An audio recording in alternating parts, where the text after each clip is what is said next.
বলেছেন কোরআন আল কারীমের অনুবাদ ইয়েস আপনি পড়বেন শিখবেন, কিন্তু টার্গেটটা কি হবে?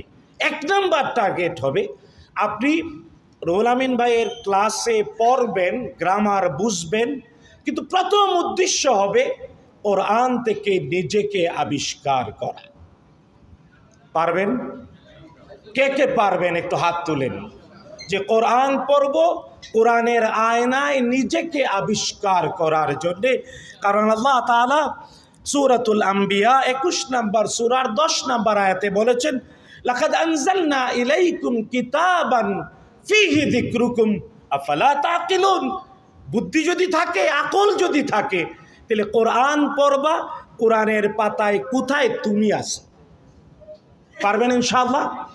আমাদের অনেকেই কোরআন পড়ে, অনেকেই কোরআন পড়ায়, অনেকেই কোরআন শিখে এবং শেখায়, কিন্তু দুর্ভাগ্য কোরআনের পাতায় নিজেকে আবিষ্কারের চেতনা অথবা বোধ নাই। এই জন্য ওই শিক্ষা তাকে প্রাণ দেয়। 2 নাম্বার, আপনারা পড়বেন, ক্লাস করবেন। দ্বিতীয় কারণ আল্লাহর কথার জবাব দেওয়ার জন্যে। বলেন তো কি বলছি? আল্লাহর কথার।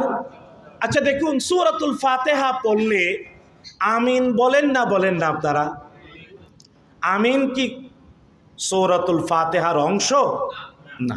কিন্তু মুহাম্মদুর রাসূলুল্লাহ সাল্লাল্লাহু আলাইহি ওয়াসাল্লাম শিখিয়েছেন গায়রিল মাগদুবি আলাইহিম ওয়ালাদ-দাল্লিন। তারপরে কি বলতে হয়? এটা কিন্তু অনারবীয় শব্দ, আরবি শব্দ না। আমিন আরবি শব্দ না, অনারবীয় শব্দ। যে কারণে আকাশের সাথে সম্পর্কযুক্ত প্রত্যেকটা ধর্ম আমিন বলে। ইহুদিরা আমিন বলে, খ্রিস্টানরা আমিন বলে, আমরাও আমিন বলি।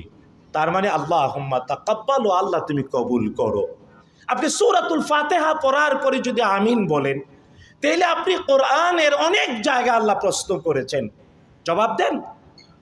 অনেক আলেম আজ দুর্ভাগ্য, যেমন দেখুন আমি বলি সূরাত আর রহমান, আল্লাহ তাআলা বারবার প্রশ্ন করেছেন। কতবার বলতে পারেন? ফাবিআইয়ি আলাই রাব্বিকুমা, আল্লাহ তাআলা ফাবিআইয়ি আলাই রাব্বিকুমা তুকাযযিবান প্রশ্ন করেছেন। এর জবাবটা কি বলেন তো?